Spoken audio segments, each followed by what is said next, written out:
My name is Maren Caldwell, an 18-year-old valedictorian who learned early that in my family, love was something I had to earn through silence and sacrifice. My brother Colton Mercer was always the one Mom and Dad protected. His failures softened into second chances, his laziness reframed as potential, while every one of my achievements was treated like a basic expectation I had no right to celebrate. In our house, Colton was the future they invested in, and I was the safety net they assumed would never break. And the moment Mom and Dad stood up during my graduation ceremony to announce that my scholarship would be given to Colton, I realized they had already decided my future didn't belong to me.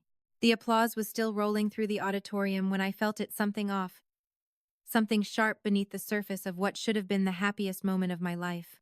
I had just stepped down from the stage at Westfield Heights High, diploma in hand, the weight of the Halbrook academic medallion resting against my chest, when I saw Mom rise from her seat too early. Not clapping, not crying, standing. It was subtle, but wrong in a way that made my body tense before my mind caught up. Dad followed her almost immediately, adjusting his jacket like he was about to step into a spotlight. And Colton, who hadn't even attended my last two academic award ceremonies, was suddenly at the front, leaning casually into the aisle with a smile that didn't belong to me. That was the moment the air shifted. "Maren," Dad called, his voice carrying louder than it needed to, pulling attention toward us. People turned. Not many at first, but enough. I walked toward them slowly, still holding the folder that contained the letter I had worked 3 years for. $28,000. Tuition. Housing. A chance to leave without begging. A way out. "Stand here," Dad said, placing his hand on my shoulder and positioning me in the center of the aisle. "Why?" I asked quietly. "You'll see." That answer tightened something in my chest. Mom was already smiling, the version of her that only existed in public. Composed and warm, the kind of mother people admired without ever seeing what lived underneath it. "Excuse me," she said, projecting just enough to reach the surrounding rows. "Before everyone heads out, we wanted to share something special as a family." The room didn't stop, but it slowed. Voices lowered, eyes shifted, attention gathered. And suddenly, I understood. Not what they were going to say, but that whatever it wasn't for me. "Our daughter has always been incredibly hardworking," Dad began, his tone smooth, controlled, practiced. "We're very proud of what she's achieved." A few nods, a few polite smiles. I stood still, because praise from him had never come without a cost. "And when she received the Halbrook scholarship," Mom continued, her voice softening, eyes glistening with emotion that arrived too perfectly, "we had a long conversation as a family about what that meant for all of us." "No, we didn't." My fingers tightened slightly around the folder. Colton shifted beside me, hands in his pockets, watching, not nervous, not surprised, expecting. "And Colton," Dad added, placing a firm hand on his shoulder, "is starting fresh this fall. He's finally found direction." Finally. Like direction was something you deserved just for deciding late enough. "And Maren," Mom said, turning slightly toward me but not quite meeting my eyes, "made a very selfless decision." Something inside me went cold. To let her brother use the scholarship funds so he can build his future. The words landed softly, but they didn't feel soft. They felt final, like something had already been taken. "No," I said. It wasn't loud, but it cut through everything. Mom's smile flickered. "Maren." "No," I repeated, my voice stronger now. "I didn't agree to that." The people closest to us went still. Dad's grip tightened on my shoulder. "Don't do this." "Do what?" I asked, turning to him. "Tell the truth?" Colton exhaled, irritation slipping through his calm. "You're making this a bigger deal than it is." I looked at him. "It's my scholarship. It's family," he shot back. There it was. The word they always used when they needed something from me. Family. Which always meant giving, never receiving.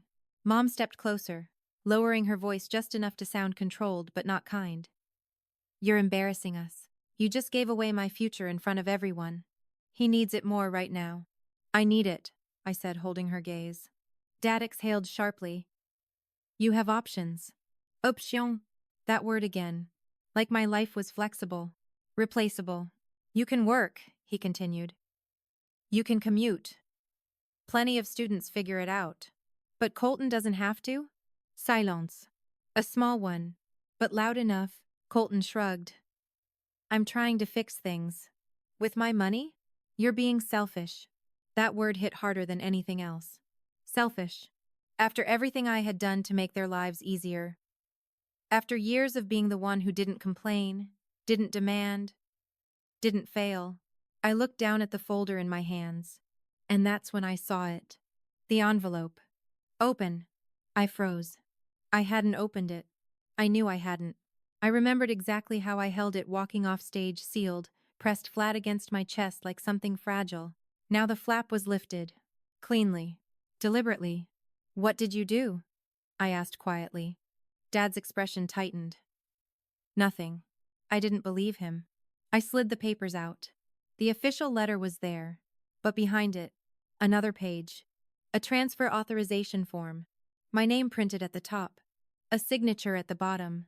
My signature. Except it wasn't. I stared at it. At the way the letters leaned just slightly off. At the hesitation in the curve of the M. At the way the ink looked like someone had tried too hard to copy something they didn't fully understand. My chest tightened. Who signed this? I asked. Mom reached for the paper immediately. Maren. Give that to me. I stepped back. Who signed this? I repeated, louder. Dad's voice dropped, sharp and controlled. We are leaving. Now. I didn't move. Because something had shifted. People weren't just watching anymore. They were listening. Principal Warren had turned fully toward us. And near the aisle, a woman had lifted her phone just slightly higher. Recording. Good. For the first time in my life, I didn't want to keep things inside the family. I wanted it seen. I held the paper up. My hand shaking but my voice steady. This is not my signature. The silence that followed was immediate. Heavy. Unavoidable. Mom's face drained of color. Colton stopped pretending this was normal. Dad stepped closer, his voice low, threatening. Don't make a scene. I looked at him. Then at the forged name again. Then at the room full of people who had just watched my parents try to rewrite my life in real time. And something inside me, something that had been quiet for years, finally broke free. This, I said, loud enough for everyone to hear now, is fraud. No one moved. No one spoke. Because in that moment, it was no longer just a family problem. It was public. The silence didn't hold it cracked. The second Dad stepped closer. Give me the paper, he said, voice low, controlled. Like nothing had just happened in front of half the auditorium. I tightened my grip.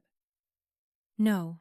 Mom moved fast, sliding into place beside him with that practiced calm she used whenever something needed to be rewritten. She's overwhelmed, she said softly to the people nearby. It's been a long day. I'm not overwhelmed, I said. I'm asking who signed my name. A few parents stopped mid-conversation. Someone behind us whispered. The air shifted just enough that it could no longer be ignored. Colton exhaled sharply.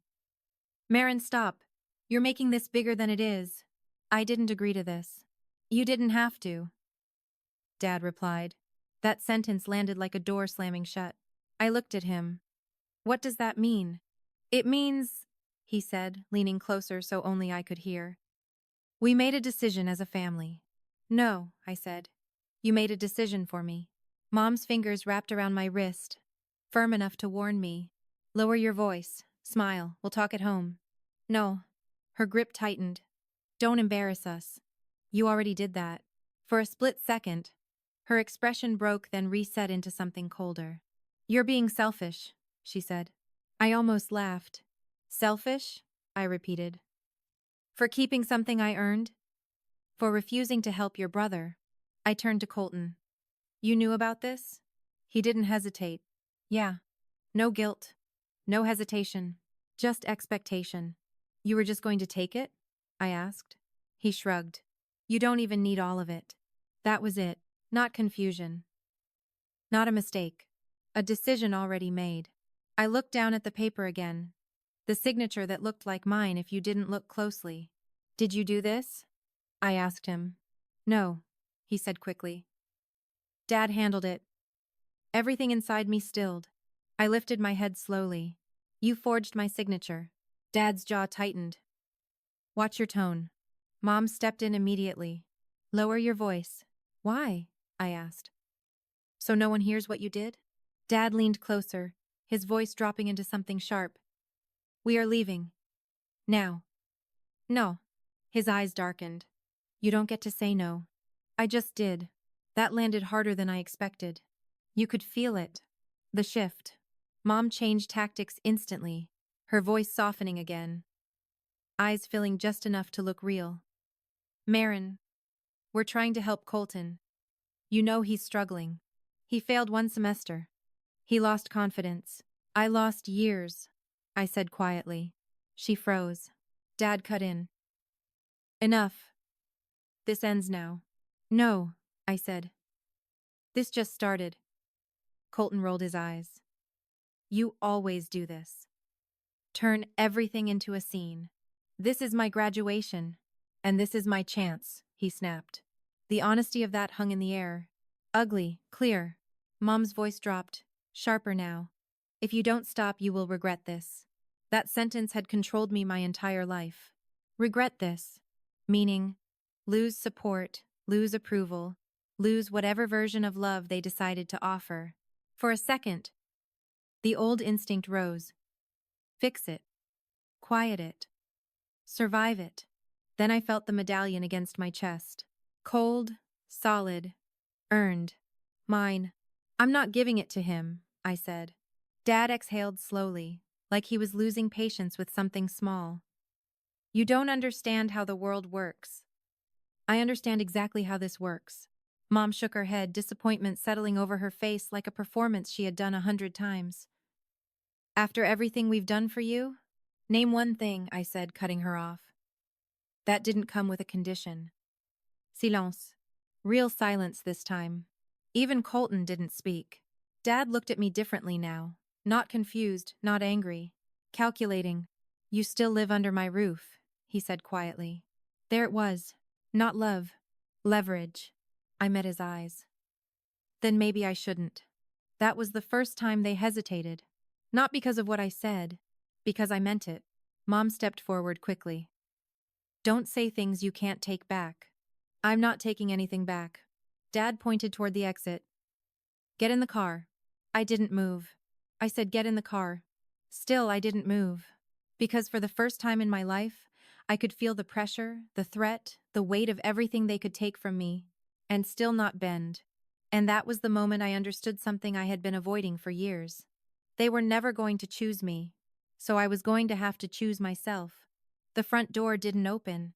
I stood there in my graduation dress, still holding the folder that was supposed to change my life, and knocked again harder this time, because a part of me still believed this could be fixed if I just tried one more time. It didn't move. Not the handle.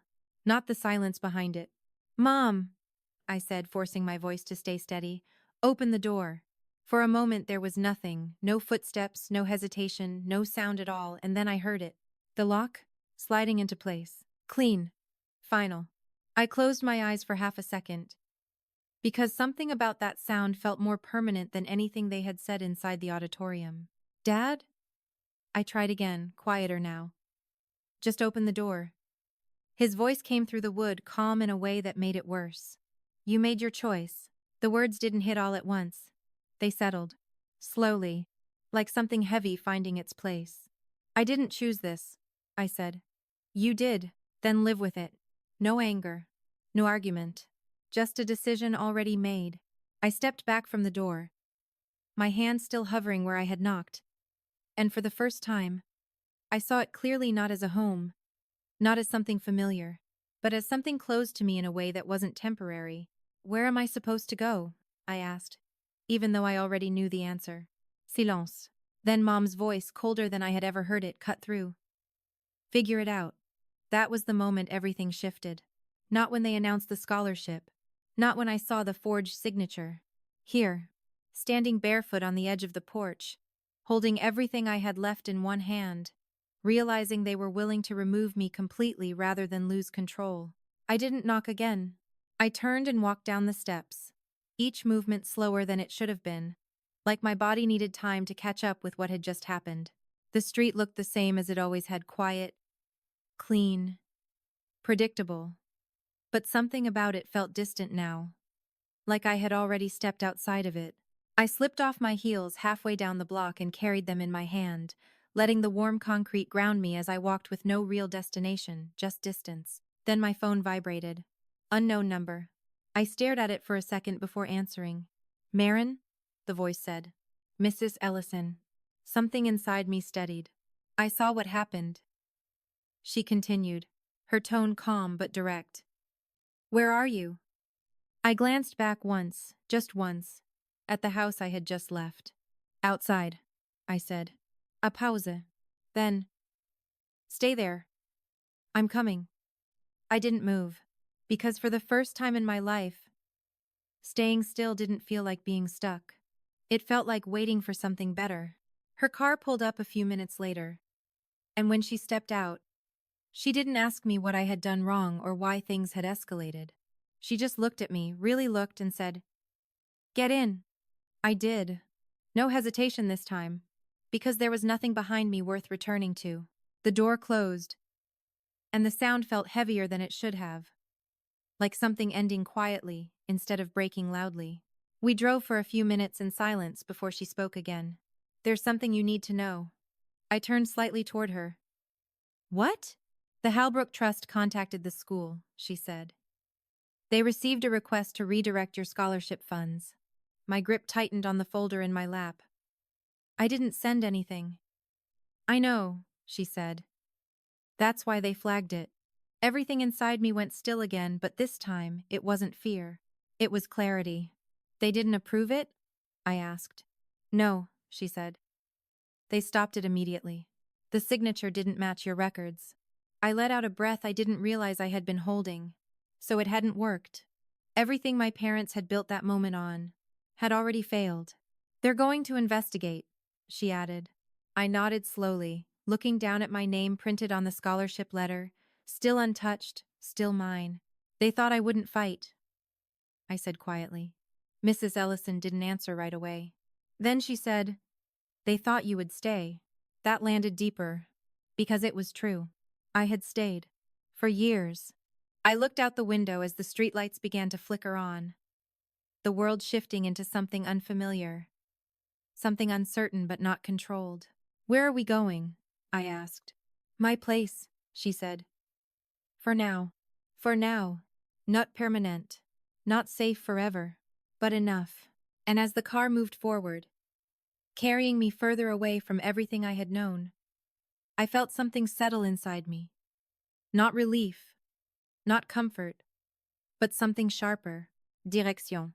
Because for the first time, the next step didn't depend on what they allowed. It depended on what I chose. The first night didn't feel like freedom. It felt like something had been stripped away, leaving behind a version of my life I didn't fully recognize yet. Mrs. Ellison's house was quiet in a way that made everything more noticeable. From the soft hum of the refrigerator to the faint creak of the floorboards as I walked into the guest room she had prepared for me. It was clean, warm, and carefully arranged, but none of it felt like mine, and that unfamiliarity settled into me more heavily than I expected. You can stay here as long as you need, she said gently, placing a folded towel at the end of the bed before stepping back. We'll figure the rest out later. I nodded, but I didn't trust myself to speak yet. Because the moment I did, I knew everything I had been holding in would come with it. When the door closed behind her, the silence changed. It wasn't protective.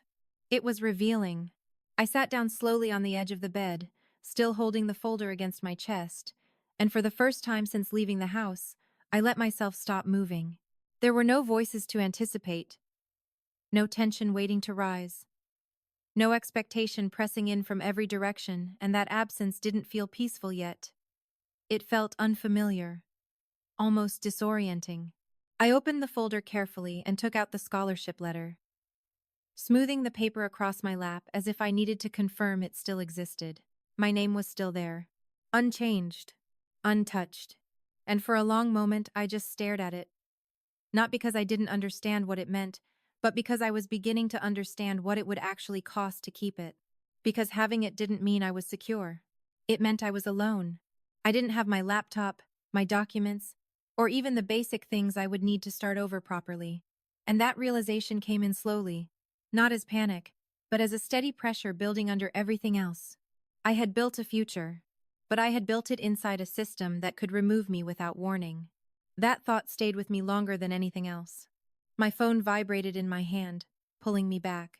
A number I didn't recognize. I answered anyway. Maren Caldwell? The voice asked, calm and professional. Yes. This is Laura Bennett from the Halbrook Academic Trust. We're calling regarding a flagged transfer request submitted under your name. Oh.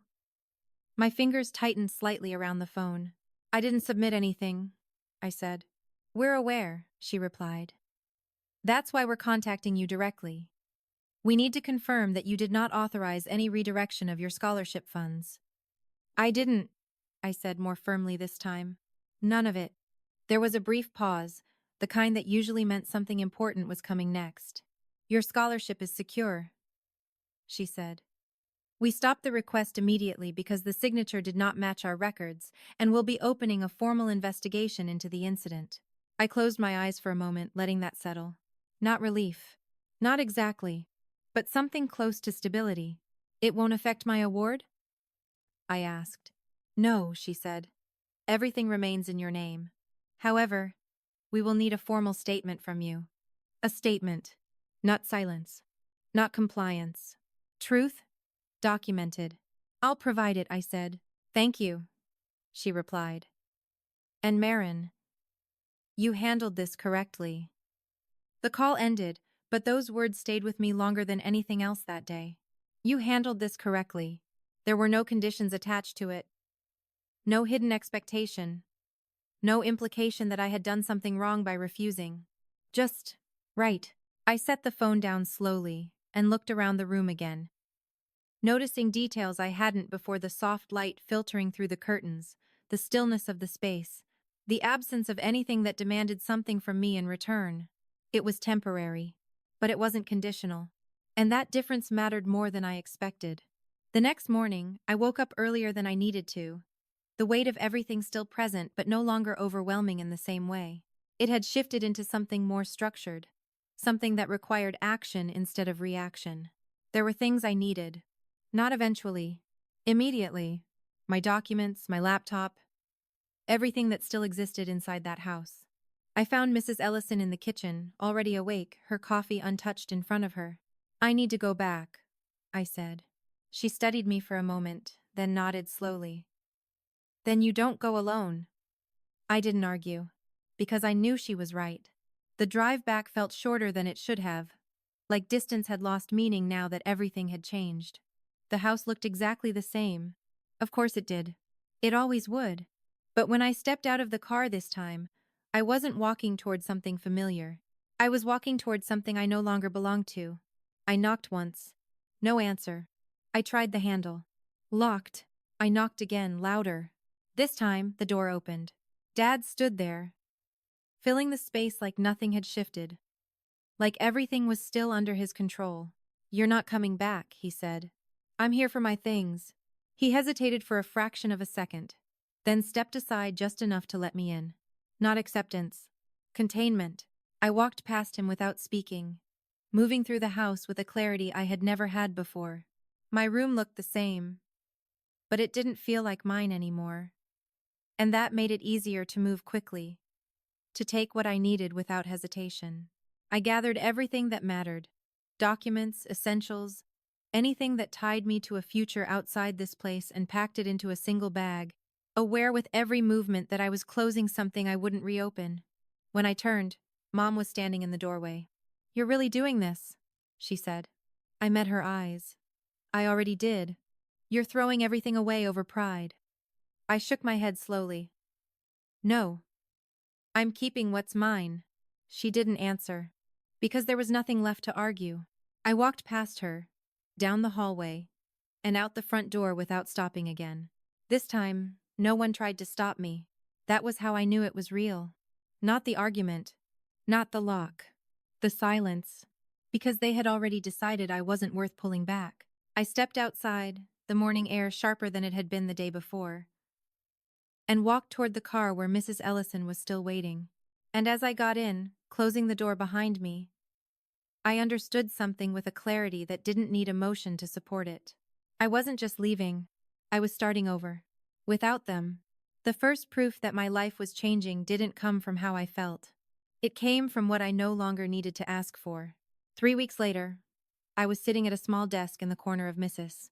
Ellison's study, staring at a screen that didn't belong to anyone else but me, working through a contract I had rewritten 3 times already, not because I was told to, but because I refused to let anything I built carry the same weaknesses I had been forced to accept for years. It started quietly, not with success, with structure. The Halbrook Trust had followed up within days of the investigation opening, and what I thought would be a simple statement turned into something far more serious. They requested documentation, timelines, communication records, everything that could establish what had happened and how the forged request had been submitted. I gave them everything. Dates, details, conversations I had memorized long before I realized they would matter. And for the first time, the skills I had developed just to survive attention to detail, restraint, precision were no longer invisible. They were valuable. That was the shift. Not recognition from my family. Recognition from a system that actually measured truth. Mrs. Ellison didn't treat me like someone who needed to be rescued. She treated me like someone who needed direction. You don't just move forward, she told me one evening, sliding a folder across the table toward me. You build something that can't be taken from you again. Inside the folder was a list. Internship programs, academic fellowships, a legal aid initiative connected to the Halbrook Trust. I looked up at her. This is a lot. It's opportunity, she said. The kind you don't wait for. That night, I didn't sleep much. Not because I was overwhelmed. Because for the first time, I had options that didn't depend on permission. I applied to everything. Every program that aligned with law, compliance, or financial accountability, anything that dealt with systems, structure, and the kind of oversight my family had never expected to face. I wrote until my fingers hurt, edited until every sentence held weight, submitted until there was nothing left to refine, and then I waited. Not passively, productively. I found a part-time job within a week, data entry at a small legal consulting firm that didn't look impressive from the outside, but operated with a precision I respected immediately. The office was small, the expectations were clear, and no one cared about where I came from, only what I could do. It was the first place I had ever been where effort translated directly into outcome. No favoritism, no adjustment, no narrative, just results. The first paycheck wasn't large, but it was mine, entirely mine. And when I held it in my hand, I realized something that felt almost unfamiliar. There was no one to take it from me. That mattered more than the amount. The Halbrook Trust investigation moved faster than I expected. Within 2 weeks, they requested a formal interview not just for documentation but for review. Why? I asked Mrs. Ellison when the email came in. Because this isn't small, she said. Forgery tied to scholarship funds? That's not a family dispute. That's legal. Legal. The word didn't scare me. It focused me. The interview took place over a video call, structured, direct, nothing like the emotional chaos I had grown up around. They asked about the timeline, about access to documents, about who had knowledge of the scholarship process. I answered everything, clearly, carefully, without hesitation. And when it ended, I didn't feel drained. I felt aligned. Like everything I had learned, the restraint, the observation, the patience finally had a place where it wasn't a survival mechanism. It was strength. 2 days later, the first acceptance came in. I was in the study again when the email notification appeared. Subject: Halbrook Legal Fellowship. Acceptance notice. For a second, I didn't open it. Not because I was afraid, because I understood what it meant before I even read it. This wasn't just school anymore. This was direction. I clicked. Congratulations. The words sat on the screen, simple and clean, followed by details I had to read twice to fully process. Stipend included. Direct mentorship. Placement within a compliance and financial oversight division. Paid. Structured. Real. I leaned back slowly, the weight of it settling in. Not just opportunity. Momentum. Mrs. Ellison appeared in the doorway, watching me quietly. Well? I turned the screen toward her. She read it once, then nodded. I thought so. No surprise. No exaggeration. Just confirmation. I let out a breath I hadn't realized I was holding. This changes everything. No, she said. You changed everything. This is just the result. That distinction stayed with me. Because she was right. This wasn't luck. This was built. Every late night. Every controlled response. Every moment I chose not to break when it would have been easier. It all led here. The shift wasn't loud. It didn't feel like victory in the way people imagine it. It felt stable, clear, earned. And for the first time, when I thought about the future, I didn't see a version of my life that had to be negotiated. I saw one that was already moving forward. Without them. Exactly as it should. The room didn't go quiet when they walked in, but something shifted. Subtle and immediate. Like a tension bending in a direction it hadn't planned to go. I was standing near the edge of the stage area, halfway through a conversation with one of the senior advisors from the Halbrook Trust, when I felt it, the same tightening in the air I had felt at graduation, the same instinct that told me something was about to be taken and turned into something else. I didn't turn right away. I didn't need to. Maren, Dad's voice carried just enough to reach me without drawing attention. Controlled, deliberate, the way he used to speak when he wanted to appear reasonable while setting terms no one else had agreed to. I turned slowly. They stood near the entrance, slightly out of place despite how carefully they tried to blend in, as if presence alone could justify access. Mom had chosen a dress that suggested softness, concern. The image of a mother who had come to support her daughter. While Dad held himself the way he always did in public, composed, contained, certain the room would eventually align around him. Colton stood just behind them, quieter than usual, but not because he had changed. Because this wasn't his environment anymore. How did you get in? I asked. My voice even. Steady in a way that didn't require effort anymore. Mom stepped forward first. We were invited, she said lightly, as if that answered everything. We wanted to be here for you. For you. The words felt almost distant now, like something I used to react to. Dad nodded once. You've done well. I watched him for a moment, not responding immediately. Because what mattered wasn't what he said, it was how he said it. There was no ownership in his tone, no authority behind it. Just an attempt to re-enter a situation he no longer controlled. You made a scene, Colton added. His voice low, edged with irritation that didn't belong in a room like this. I glanced at him briefly. I told the truth. That's not how people see it, he said. That's exactly how they see it, I replied. That was the difference now. Not confidence. Alignment. Mom stepped closer, lowering her voice just enough to create the illusion of privacy. We need to talk. No, I said. There was no hesitation in it. And for the first time, I saw it land before they could adjust to it. Dad's expression shifted slightly. This isn't the place. You chose the last place, I said. I'm choosing this one. The words didn't rise in volume, but they carried further than anything louder could have, because they weren't emotional, they were precise. Mom's composure tightened, the softness thinning at the edges. Maren, we're not here to argue. We're here to fix this. There's nothing to fix. There is, she insisted, her voice still controlled but no longer calm. This has gone too far. It went public because you made it public. That landed harder than anything else. Not because it was sharp, because it was accurate. Colton shifted his weight, frustration surfacing more clearly now. You didn't have to push it like that. I looked at him fully this time.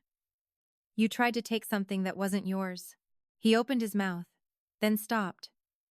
Because there was no version of that sentence he could correct. Dad stepped in, his tone tightening just enough to signal urgency. We need you to cooperate. There it was. Not authority. Request. With what? I asked. The investigation, he said. This doesn't need to escalate any further. It already has, I replied. Mom leaned in slightly, her voice dropping. If you clarify things, explain that it was a misunderstanding, this can be resolved quietly. I held her gaze. And for a moment, I saw exactly what she was trying to rebuild. Not the relationship, not trust, but narrative. No, I said. The word didn't break anything. It confirmed something. She froze, just briefly. Then this can go away, she continued, as if I hadn't spoken. No, I repeated. The second one settled deeper. Colton's jaw tightened. You're really going to do this? I already did, I said. Dad's composure cracked for the first time, not visibly, but in the way his voice lost its smoothness. You're putting this family at risk. No, I said quietly. You did that when you signed my name. That was the line. The one that couldn't be redirected. For a second, no one spoke. Not because they didn't want to. Because there was nowhere left to move. Mom's voice sharpened. The softness gone completely now. You think you can just walk away and leave us to deal with this? I didn't leave, I said. You locked me out. That truth settled into the space between us in a way that didn't need emphasis. Dad took a step closer, lowering his voice again. But this time it wasn't control. It was warning. Be careful. I met his eyes without hesitation, without the reflex that had once come automatically. I'm not afraid of you anymore. There was no reaction from him this time. Not because it didn't matter, because he understood it did. I stepped back slightly, creating just enough distance to make the boundary visible, not dramatic, not aggressive, just clear. This conversation is over, I said. And for the first time, I didn't wait for their response. I turned and walked back toward the center of the room, toward the people who had seen everything and didn't need an explanation, toward the version of my life that didn't depend on their approval to continue. Behind me, they didn't follow. Not because they didn't want to, because they couldn't. The fear didn't disappear all at once. It just stopped deciding for me. I stood at the edge of the stage after walking away from them, aware of the eyes still lingering, aware of the quiet conversations that would continue long after the event ended, and for the first time, I didn't feel the need to manage what anyone thought of me. Because there was nothing left to protect. Only something to finish. Miss Caldwell? I turned. It was Laura Bennett from the Halbrook Trust. The same voice I had heard on the phone weeks earlier. Now standing in front of me in person. Composed and observant in a way that made everything feel official. We're ready when you are, she said. I nodded once. Not because I was nervous. Because I was clear. The interview room was smaller than I expected. Glass walls, a long table, 3 people seated across from me, each with a folder already open in front of them. There was no tension in the room, no raised voices, no emotional weight the way there had been at home. Just structure, just process. And for the first time I realized how much I trusted that.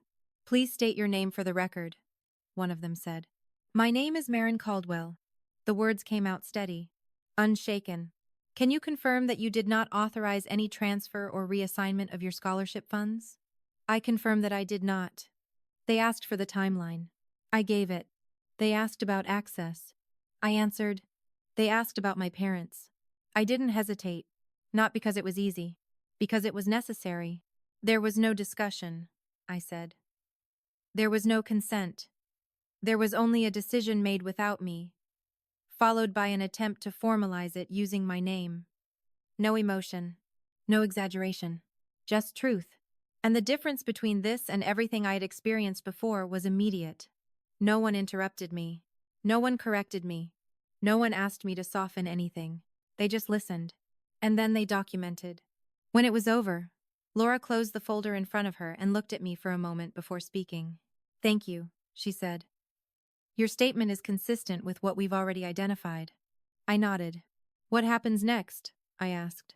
There will be formal consequences, she replied. The submission has been classified as fraudulent. We will proceed accordingly. Fraudulent, not misunderstanding, not family conflict. Fraud.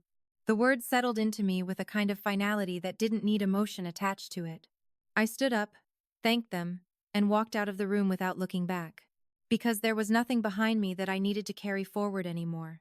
When I stepped back into the main hall, the event was still going on, people talking, glasses clinking, conversations flowing as if nothing had been interrupted.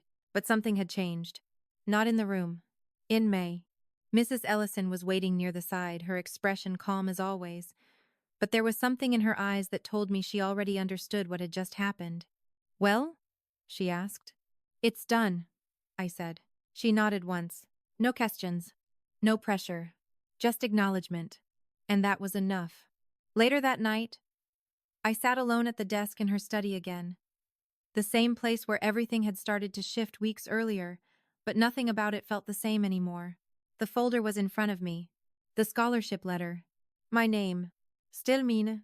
I rested my hand lightly against it, not because I needed to check if it was real, but because I understood now what it represented. Not escape. Not validation. Ownership. The phone buzzed once. A message from an unknown number. I opened it. You've made your point. This doesn't need to go further. Dad. I stared at the screen for a second, reading the sentence again, noticing what it didn't say. No apology. No accountability. Just control. Trying one last time to reframe the outcome. I typed slowly. It already has. I didn't wait for a reply. I set the phone down, leaned back in the chair, and let the silence settle around me, not heavy this time, not pressing, just present. And in that silence, something became completely clear. I didn't owe them explanation. I didn't owe them protection. I didn't owe them access to anything I had built without them. Not anymore. Because whatever fear had kept me in place before was gone, and it wasn't coming back. The last thing I expected was for it to feel this quiet. Not empty. Not lonely. Just settled. The morning the official letter arrived, I was sitting by the window in Mrs. Ellison's study. Sunlight stretching across the desk in long, steady lines. The kind that didn't rush or demand anything from you. I had already been awake for hours, not because I couldn't sleep, but because my mind had finally learned how to move forward without replaying what had already happened. The envelope was heavier than it needed to be. Formal. Final. I opened it slowly. Not out of fear, but out of respect for what it represented, not just the outcome, but everything that had led to it.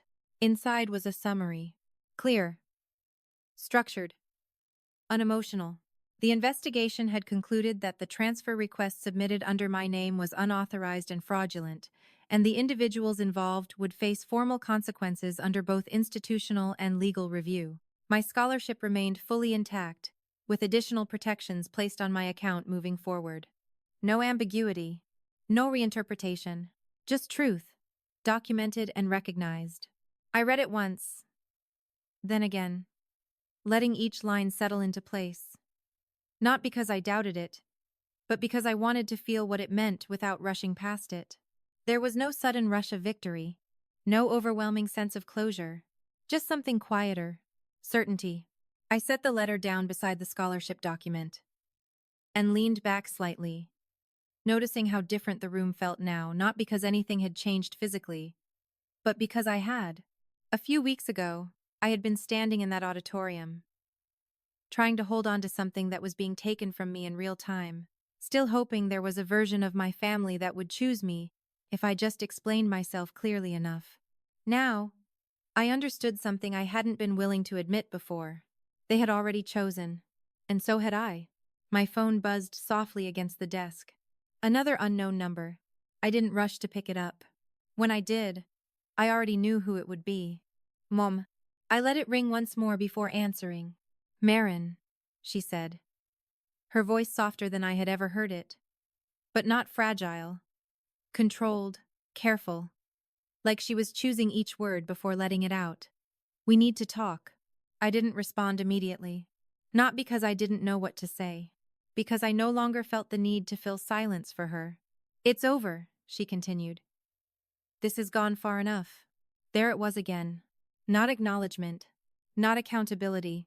An attempt to close something she had never opened honestly. Yes, I said calmly. It is over. A pause. Not long. Just enough for her to realize the meaning had shifted. That's not what I meant, she said. I know. Silence settled between us again. But it felt different this time. Not tense. Not waiting to break. Just finished. You've made things very difficult, she added. And there was something sharper under the softness now. Something closer to the version of her I knew. I didn't make anything, I replied. I stopped letting it happen. Another pause. You're still our daughter. I looked down at the letter in front of me, at my name printed clearly, unchanged, untouched by anything they had tried to do. That doesn't mean what it used to, I said. Her breath shifted slightly on the other end of the line. You're going to regret cutting us off like this. Maybe, but not in the way she believed. I'm not cutting you off, I said quietly. I'm setting a boundary. She didn't respond to that, because there was no version of it she could reframe. We can help you, she tried again.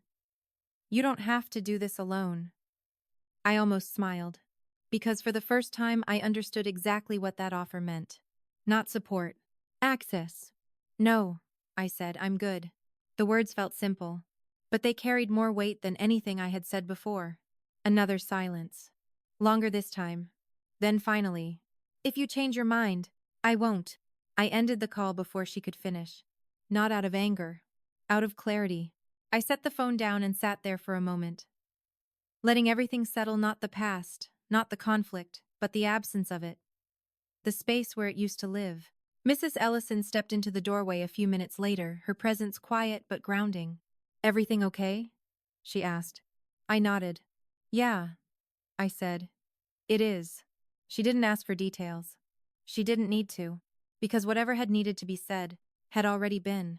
I stood up slowly and walked toward the window, looking out at a street that no longer felt like something I had to return to, but something I had moved beyond. The future didn't feel certain.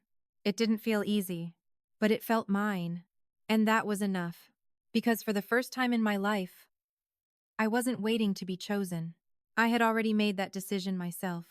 I no longer needed my family to define my worth.